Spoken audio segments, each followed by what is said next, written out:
Hello लोगोफोर welcome back to माय YouTube channel army लाभार्स बड' यूट्यूब चेनेलाव नोंथांमोन बयखौबो फिन खनसे बरायहरनाय जालायबाय लोगोफोर दिनै 3200 मिटार खारनायनो नागिरदों। दिनैजोंसो आंनि प्रेक्टिस खालामनाया खनथाम लोगोफोर नायलांदो नोंथांमोनहा बेसेबांजों हायो। ओमफ्राय नै फंबायमोनहा खारनो हानायनि रिकभारि ड्रिंक आइसोटनिक लगायगासिनो दङ। रानिं स्टार्ट खालामनायनि सिगां बडिखौ एसे स्ट्रेचिं खालामनानै लाग्रोनोसै जों लोगोफोर। बिनि उनाव वार्म आप जाखांनानै खारगोन। नायलांबाय थादो नोंथांमोनहा भिडिअखौ जोबजासिम।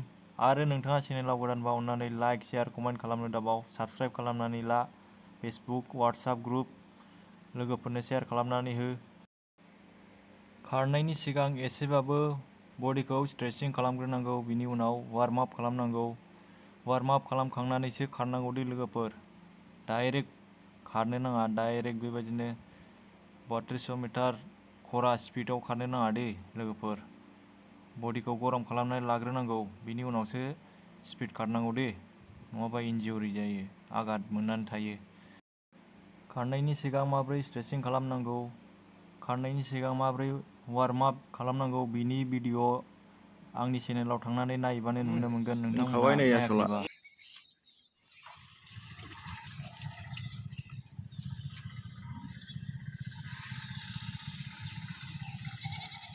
Igaro baş.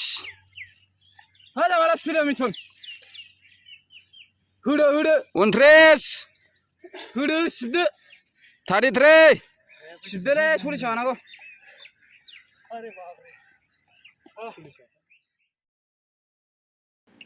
प्रेक्टिस खालामखांनानै ओरैनो थानो नाङा दे लोगोफोर।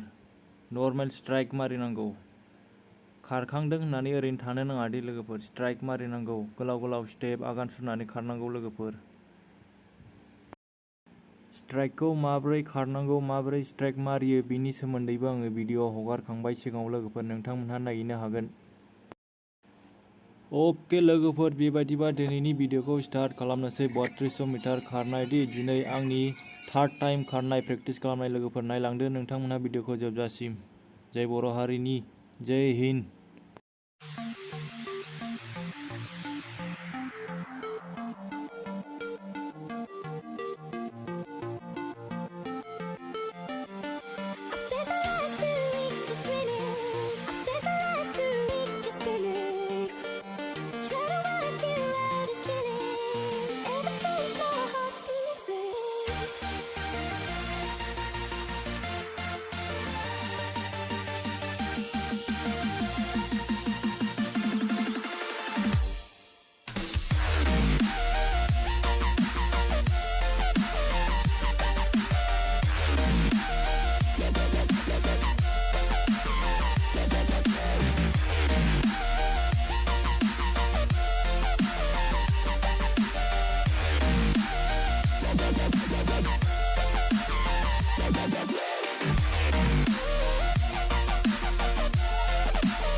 ले जा, नस नस में तू जोश जगा, कुछ भी नहीं आसान यहाँ, अपनी राहें खुद ही बना, मेहनत कर पसीना बहा, रुकना और थकना है मना, जीतना चाहे कर तू यहाँ, कर खुद को तैयार जरा,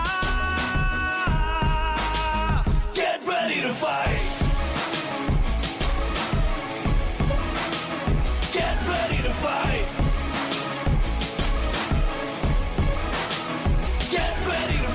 जोबजासिम नायनायनि थाखाय गोजोननाय थाबाय आरो लाइक शेयार कमेन्ट साबस्क्राइब खालामनो दाबाव।